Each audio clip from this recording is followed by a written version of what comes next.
எல்லாரும் சந்தோஷத்தை வெளியே தராதீங்க. ஆக்சுவலா அது யாரும் கொடுக்க முடியாது, நம்ம கிட்ட தான் இருக்கு. ஆக்சுவலி யாரும் கம்பேர் பண்ண வேண்டாம். பெரிய பெரிய பணக்காரர்களுக்கும் ஏழைகளுக்கும் ஒரே பிரச்சனை தான். சந்தோஷன்றது வெளியே இல்லை, நிம்மதியில தான் இருக்கு அப்படின்ற மாதிரி. எல்லாம் ஹாப்பியா இருங்க, நமக்கு என்ன இருக்கோ அதுல ஹாப்பியா இருங்க. அவமானம் பார்க்காதீங்க.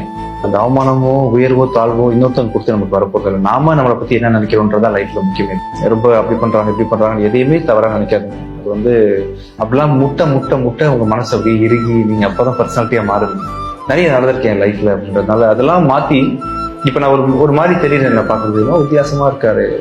அதுக்கு எல்லாத்துக்கும் காரணம் அவங்க அந்த டைம்ல எனக்கு ஏற்பட்ட அவமானங்களும் இன்சிடென்ட்ஸும் தான் காரணம். ஒரு சூப்பர் ஆக்கி விட்டுருவோம், மோல்டு பண்ணி விட்டுருவோம். அதெல்லாம் அப்படிலாம் நடக்கும்போது நீங்க ஜிம் போயிட்டீங்கன்னு வச்சுக்கோங்களேன், பெயின் இல்லாம இருக்கும் மசிலுக்கு பெயின் வந்தா தானே நீங்க க்ரோ ஆறீங்கன்னு அர்த்தம் இல்லையா? அது வாழ்க்கையில அந்த பெயின் வேணும். அந்த பெயின்